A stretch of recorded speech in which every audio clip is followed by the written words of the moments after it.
নমস্কার। প্রাণারাম ইউটিউব চ্যানেলের সকল দর্শক ও শ্রোতা বন্ধুদের জানাই সাদর শুভেচ্ছা ও অভিনন্দন। আমরা আলোচনা করছি আধ্যাত্মিকতা কী ও কেন সেই বিষয়ে। তো আপনাদের থেকে যথেষ্ট অভাবনীয় সাড়া মিলেছে এবং তার জন্য আমরা আপনাদের কাছে সত্যই কৃতজ্ঞ এবং আমরা আশা করব যে আগামী দিনেও আপনারা এইভাবেই আমাদের সঙ্গে সহযোগিতা করবেন এবং এই ভাবনার প্রচার ও প্রসারে সহযোগিতা করবেন। আজকে এই পর্বে আমরা যে বিষয়গুলির দিকে আলোকপাত করব তা হলো যথাক্রমে প্রথমে আধ্যাত্মিকতার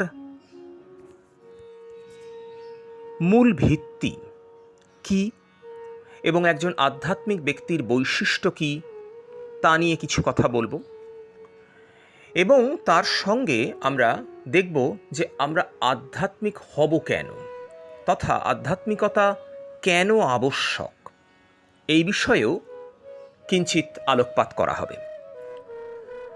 তো প্রথমে যে কথাটি বলা দরকার তা হল আধ্যাত্মিকতার প্রধান ভিত্তি হল প্রেম। নিঃসন্দেহে এই প্রেম ঈশ্বর প্রেমকে বোঝাচ্ছে, তবে তার পাশাপাশি মানব প্রেমও একেবারেই উপেক্ষিত নয়। স্বামী বিবেকানন্দ যে কথাটি বলেছেন, জীবে প্রেম করে যেই জন সেই জন সেবিছে ঈশ্বর। এটাই তো শিবজ্ঞানে জীবসেবার তাৎপর্য। এটা বেদান্তের সিদ্ধান্ত, কারণ বেদান্ত মতে এই মহাবিশ্বে একমাত্র তিনিই আছেন, তিনি অর্থাৎ ঈশ্বর। প্রতিটি ধূলিকণার মধ্যে তিনি, প্রতিটি জীবের মধ্যে তিনি, প্রতিটি বস্তুতে তিনি, মানুষের মধ্যে তো তিনি আছেনই। তাই সব কিছুতে তাঁর অস্তিত্ব জেনে ঈশ্বর জ্ঞানে সেবা করা, এ জিনিস প্রেম না হলে আসে না। ঠাকুর বলছেন, প্রেম হলো ঈশ্বরকে বাঁধবার দড়ি। প্রেম হলে ঈশ্বরকে বাঁধবার দড়ি পাওয়া গেল। আমি কাউকে খুব শ্রদ্ধা করি, ভক্তি করি, সেটা একটা জিনিস, কিন্তু আমি কাউকে খুব ভালোবাসি সেটা একেবারে আলাদা জিনিস। এই আধ্যাত্মিকতার প্রধান ভিত্তি তাই প্রেম। ঈশ্বর জ্ঞানে জীব সেবা করা, এইটা আধ্যাত্মিকতার প্রথম এবং প্রধান ভিত্তি। এরপর আর কি আসে? এরপর আসে বিশ্বাস, অর্থাৎ নিজ নিজ আচার্য তথা গুরুবাক্যে বিশ্বাস, শাস্ত্রের প্রতি বিশ্বাস এবং অবশ্যই ঈশ্বরে বিশ্বাস। বিশ্বাস হয়ে গেলেই হলো। এরপর রয়েছে ভক্তি, জ্ঞান, সদসৎ বিচার অর্থাৎ জাগ্রত বিবেক। এগুলি যদি ঠিক না থাকে তাহলে আধ্যাত্মিকতা দাঁড়াবেই না, অর্থাৎ ভিতটাই হয়ে যাবে নড়বড়ে। ধরা যাক আপনি একটা বাড়ি তৈরি করাচ্ছেন। এখন সে বাড়ির ভিতটাই যদি আলগা হয়, নড়বড়ে হয়, ঠিকমতো না তৈরি করা হয়, বাড়িটা দাঁড়িয়ে থাকতে পারবে না, ধসে পড়বে। ঠিক তেমনি এই যে ফ্যাক্টরস নিয়ে আমরা আলোচনা করছি, এগুলো যদি ঠিকমতো না হয়, এগুলোতে যদি ভেজাল থাকে, তাহলে কিন্তু আধ্যাত্মিক হওয়া কখনোই সম্ভব হবে না, ধর্মজীবন যাপন করা যাবে না। খুব স্বাভাবিকভাবেই প্রশ্ন আসবে যে আধ্যাত্মিকতার বৈশিষ্ট্যগুলি তাহলে কি? আধ্যাত্মিক গুণাবলী নিঃসন্দেহে এগুলো ঐশ্বরিক গুণাবলী। সাধারণ মানুষ এর ক্ষেত্রে এই গুণাবলী থাকে না। তাই আধ্যাত্মিক ব্যক্তিরা আমাদের থেকে অনেকটা উচ্চ স্তরে অবস্থান করেন।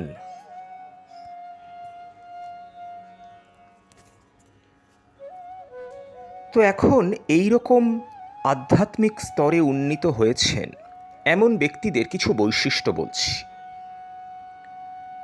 লক্ষ্য করে দেখবেন, সমাজে এমন কিছু মানুষ থাকেন যারা কখনো কারো ক্ষতি করেন না, কখনোই ক্ষতি করবেন না,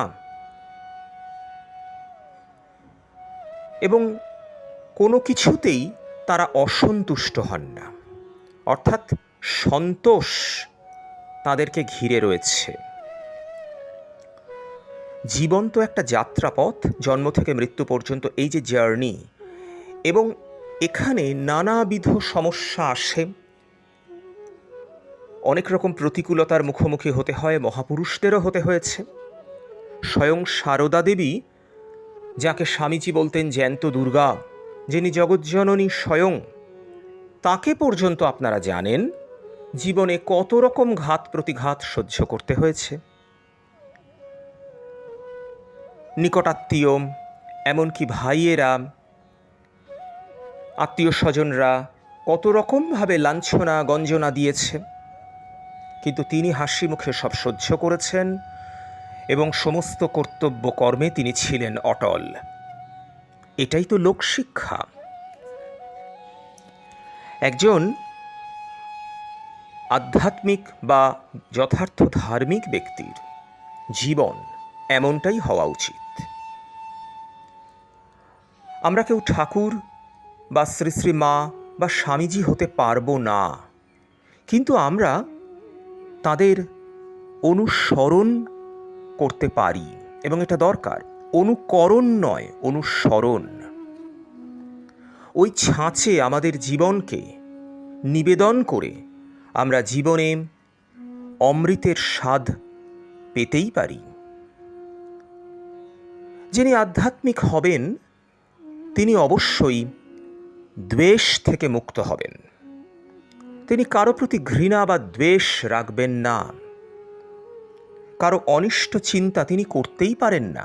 এটা আধ্যাত্মিকতার বৈশিষ্ট্য, কারণ তিনি তো সর্বভূতে প্রেম সম্পন্ন, তিনি সকলের কল্যাণকামী। এবং এমন অনেক ক্ষেত্রে দেখা যায় যে হয়তো কোনো খারাপ মানুষ, দুষ্ট ব্যক্তি,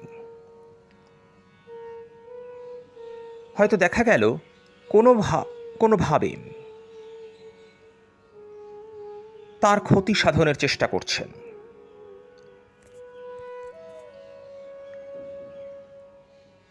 তিনি কিন্তু চাইবেন ওই খারাপ ব্যক্তির কল্যাণ সাধন করতে, এবং তাকে সৎ পথে নিয়ে আসবার জন্য তিনি সর্বদাই সচেষ্ট থাকবেন যতটা সম্ভব, এই আর কি।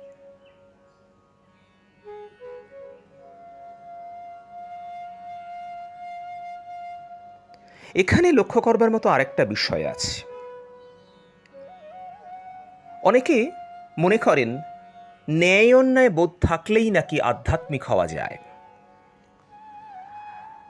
বিষয়টা একেবারেই হাস্যকর, কারণ আপনারা জানেন যে আমাদের সমাজে এমন অনেক বিদগ্ধ মানুষ আছেন, লব্ধ প্রতিষ্ঠ, সমাজে যথেষ্ট গণ্যমান্য ব্যক্তিত্ব, ন্যায় অন্যায় বোধ তো তাদের নিশ্চয়ই থাকে। যেমন আমরা একটা সাধারণ কথা জানি যে চুরি ডাকাতি করা অনুচিত, শাস্তিযোগ্য অপরাধ।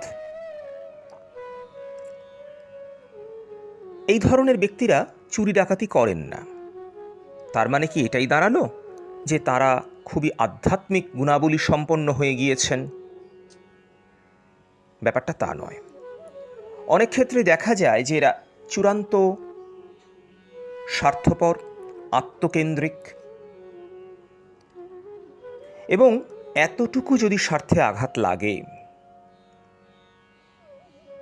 তিনি আপনার চরম ক্ষতি সাধনেও প্রবৃত্ত হতে পারেন। অর্থাৎ যতক্ষণ পর্যন্ত স্বার্থে আঘাত লাগছে না ততক্ষণ ঠিক আছে, খুব আদর্শের কথা। কিন্তু যেই না এতটুকু পান থেকে চুন খসেছে, ব্যাস আসল স্বরূপ প্রকাশিত হয়। আপনারা নিজেরা একটু চেষ্টা করলেই বিষয়টা রিলেট করতে পারবেন, কারণ এমন মানুষ আমরা প্রত্যেকেই দেখেছি, প্রতিনিয়তই সমাজে আমরা দেখি। তখন চুলোয় যাক ন্যায় অন্যায় বোধ, আমার স্বার্থ রক্ষার জন্য আমি সব কিছু করতে রাজি। পাশের লোকটার একেবারে চরম ক্ষতি করতেও আমি দ্বিধা হব না। একে তো আধ্যাত্মিকতা বলে না। কিন্তু উল্টো দিকে যদি কোনো ব্যক্তি যথার্থই ধার্মিক হন বা আধ্যাত্মিক গুণাবলী সম্পন্ন হন, তাহলে তিনি একদিকে যেমন ন্যায় অন্যায় বোধ সম্পন্ন হবেন, নৈতিকতার পরীক্ষায় উত্তীর্ণ হবেন, অন্যদিকে তেমনি তিনি কখনোই কোনো অবস্থাতেই স্থিতাবস্থা থেকে বিচ্যুত হবেন না। কোনো কিছুই তাকে তার আদর্শ থেকে বিচ্যুত করতে পারবে না। এটাই আধ্যাত্মিকতার রক্ষা কবচ। আসলে আধ্যাত্মিক হলে মানুষের অন্তঃকরণটা বদলে যায়।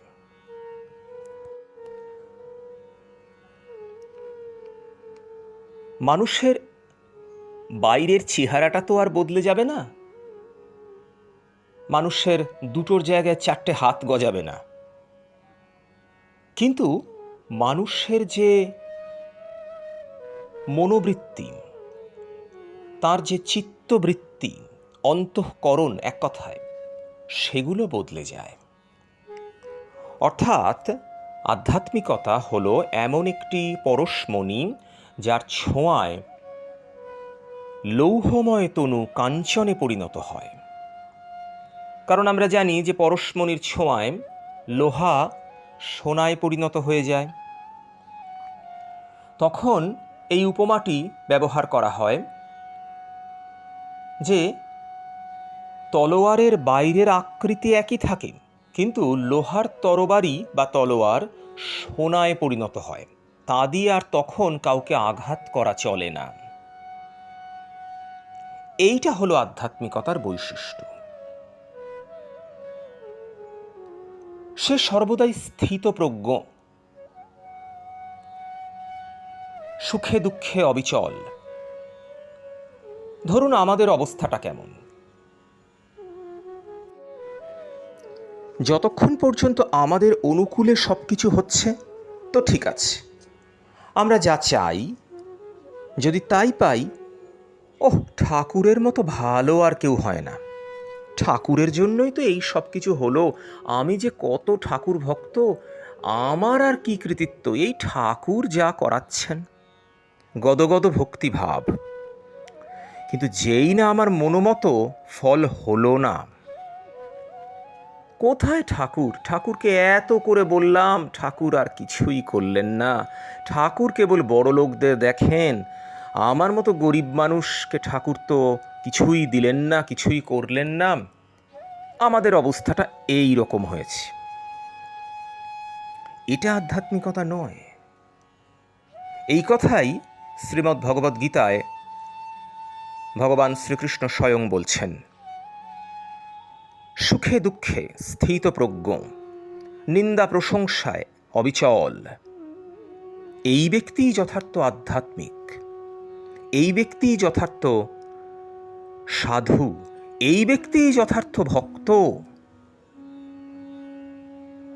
আমরা মহাপুরুষ নই, হতেও পারবো না, কিন্তু এই যাত্রাপথটাকে যদি সুন্দর করতে হয়,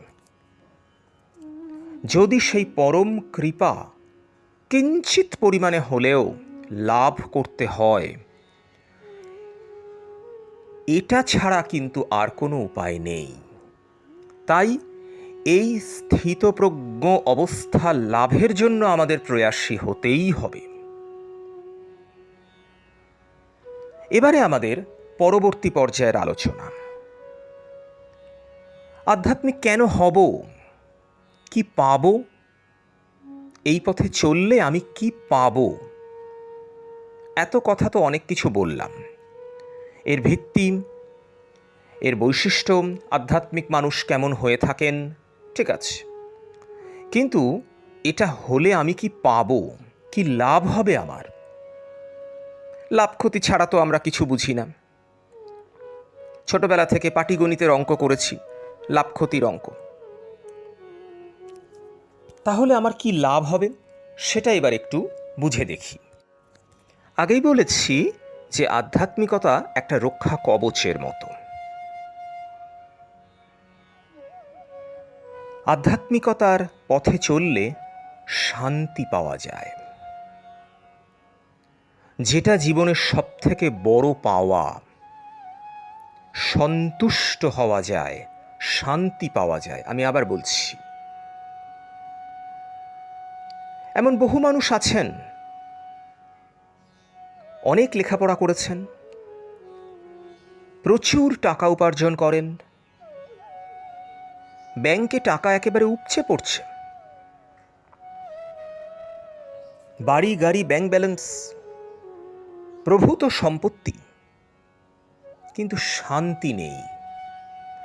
দিবারাত্র অশান্তিতে ভুগছেন, অশান্তির আগুনে জ্বলে পুড়ে মরছেন, একেবারে গেলুম গেলুম অবস্থা। সারা পৃথিবীতেই এই দুরবস্থা।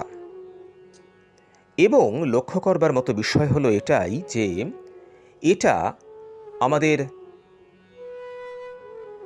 বিজ্ঞান প্রযুক্তির উন্নতি যত বেশি হচ্ছে, পৃথিবীর বয়সটা যত বাড়ছে, তত এই রোগ মানুষকে আরো ধীরে ধীরে গ্রাস করছে। এই অশান্তি, এই মানসিক অবসাদ,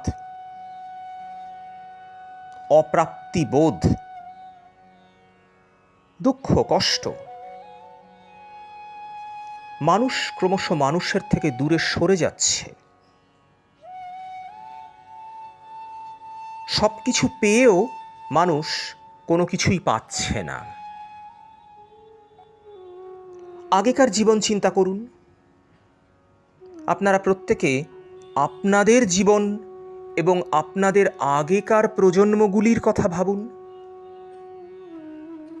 একটু চিন্তা করলে দেখবেন যে তাদের জীবনে এত কিছু বিজ্ঞান প্রযুক্তি ছিল না।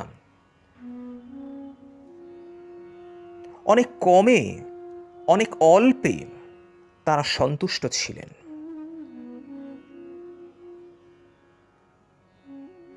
তখনকার দিনে যৌথ পরিবার, অনেক কম টাকাতেও চলত। এখনকার দিনে একটি দুটি সন্তানকেও লালন পালন করতে উপার্জনশীল পিতামাতা উভয়েই উপার্জন করেন অধিকাংশ ক্ষেত্রেই এখনকার দিনে, কিন্তু হিমশিম খাচ্ছেন, সন্তোষ নেই। রেসের ঘোড়া, জন্মের পর থেকেই রেস চলেছে, এবং এই রেস গিয়ে শেষ হচ্ছে মৃত্যুতে। স্কুলে ভর্তির জন্য চাপ, ভালো নম্বর পাওয়ার চাপ, ভালো কলেজে ভর্তির চাপ, এন্ট্রান্সে পাশ করবার চাপ, মোটা টাকা মাইনের চাকরি পাওয়ার চাপ, বাড়ি গাড়ি ব্যাংক ব্যালেন্স বাড়াতে হবে তার চাপ, ইএমআই এর চাপ, তারপর গৃহস্থ জীবনে অর্থাৎ সংসার বা বিবাহিত জীবনে প্রবেশের পরে ছেলে মেয়েদের বড় করবার চাপ, তারপর আছে ডাক্তার খরচের চাপ, শরীর থাকলে নানা রকম টুকটাক ব্যাধি আসেই, আর বড়সড় ব্যাধি হলে তো কথাই নেই। এই করতে করতে যখন একটু বোধোদয় হলো, তখন আর সময় নেই। চিত্রগুপ্ত খাতা খুলেছে, ডাক পড়ে গেছে, তাই বলা হয় দিন থাকতে থাকতেই দীননাথকে ডেকে নিতে হয়। পুরনো দিনের লোকেরা বলতেন। আর এই যে একটা কথা আছে না, ধর্মকর্ম ওসব বৃদ্ধ বয়সের জন্য, এটার মতো হাস্যকর অবান্তর কথা আর দুটো হয় না।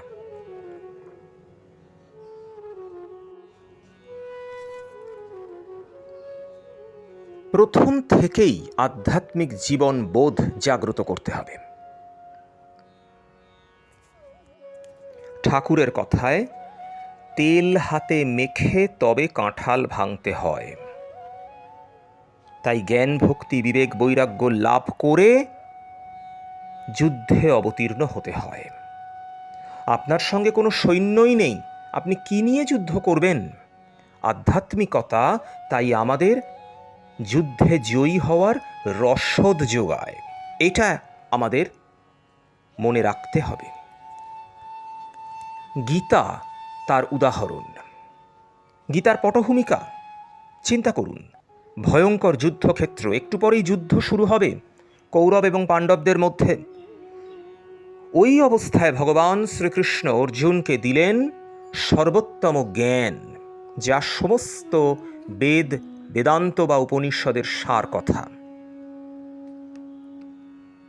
তিনি যুদ্ধ করতে না করলেন না, কর্তব্য করতে না করলেন না, কিন্তু সঠিক পথটা দেখিয়ে দিলেন যে কেমন করে কর্তব্যটা তুমি করবে। এই পথটাই আধ্যাত্মিকতা।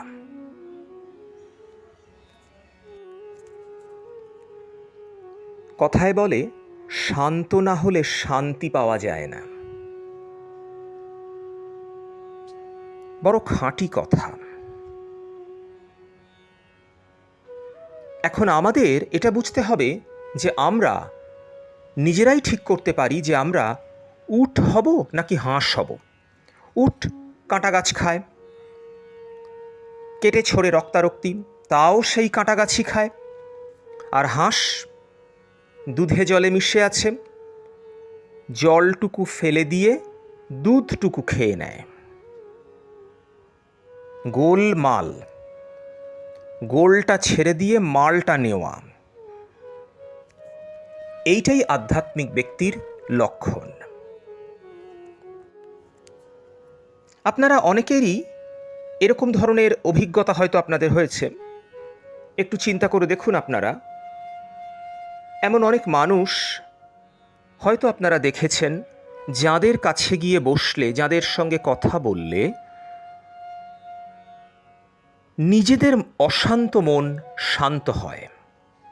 মনে হয় দুদণ্ড আরও বসে থাকি, এনাদের কথা শুনি, এনাদের কথা ভাবি, আহা যদি ওনাদের মতো হতে পারতাম। অনেক সাধারণ মানুষও আছেন আমাদের সমাজে, তাদের কাছে গেলে মন ভালো হয়ে যায়। দুঃখ কষ্ট তো আছেই, তা মন ভালো হয়ে যায়। বুঝতে হবে ওই পরিবেশে একটা আধ্যাত্মিক তরঙ্গ খেলা করছে। ওই সকল মানুষেরা নিশ্চিতভাবেই আধ্যাত্মিক গুণাবলী সম্পন্ন, তাদের উপর ঈশ্বরের বিশেষ কৃপা রয়েছে। তাই তারা অপরকে শান্তি প্রদান করতে সমর্থ হয়েছেন। এটা আধ্যাত্মিকতার অবদান। এবং এইভাবে একজন আধ্যাত্মিক চেতনা সম্পন্ন ব্যক্তি সমাজের উন্নতিতে, সমাজকে শুধরে দিতে, আরও অনেক মানুষকে সঠিক পথে এগিয়ে নিয়ে যেতে পারেন। আধ্যাত্মিকতা আমাদের চিন্তন মননকে উন্নীত করে। আমরা বেহিসাবি হয়ে পড়ি না, বেখেয়ালি বা খামখেয়ালি হয়ে পড়ি না। জীবনটা স্ট্রাকচার্ড হয়। এই স্ট্রাকচার্ড হওয়ার অর্থ কিন্তু নিছকই ক্যারিয়ারিস্টিক হওয়া নয়। এই স্ট্রাকচার্ড হওয়ার অর্থ হল একটা উন্নত মানের ডেকোরেশন, একটা ইনার ইঞ্জিনিয়ারিং। আপনি আপনার জীবনের মোড় ফিরিয়ে দিতে পারেন আধ্যাত্মিকতার মাধ্যমে। মনে রাখতে হবে যে মনকে উল্টে দিলেই হয় নম। নর্তকী শব্দটিকে উল্টে দিলেই হয় কীর্তন। মায়ের কথায় আছে, মনের প্রকৃতিকে ফিরিয়ে দিতে হয়। ঠাকুরও এই কথাই বলতেন, কামনা বাসনা ইত্যাদির মোড় ফিরিয়ে দিতে হয়। অর্থাৎ মনের যে স্বাভাবিক নীচ প্রবৃত্তি, হীন প্রবৃত্তি, তাকে আপনি আধ্যাত্মিকতার সহায়ে উন্নত করতে পারেন। এক উন্নত জীবনের সন্ধানে তাই আমরা সকলেই যেন এই যাত্রাপথের পথিক হতে পারি। ভগবানের কাছে এটাই হোক আমাদের প্রার্থনা। এবং এই যাত্রাপথে ভগবান যেন আমাদের নিত্য সঙ্গী হয়ে থাকেন, এবং আমরা যেন এই যাত্রাপথে আনন্দ গান গাইতে গাইতে এই যাত্রাপথকে করে তুলি সর্বাঙ্গ সুন্দর। এটাই কাম্য। আজকের আলোচনা এখানেই শেষ করছি। পরবর্তী পর্বে আমরা আলোচনা করব আধ্যাত্মিক সম্পদ লাভের উপায়, তথা এই যে সুন্দর একটা যাত্রা, এই সাধনা, এর কি উপায় রয়েছে তা নিয়ে। সকলে খুব ভালো থাকুন, ভালো রাখুন সকলকে। শ্রীরামকৃষ্ণ, সারদা দেবী এবং স্বামীজির কৃপা সকলেই লাভ করুন। জয় ঠাকুর, জয় মা, জয় স্বামীজি। ধন্যবাদ, নমস্কার। প্রাণারাম প্রাণারাম প্রাণা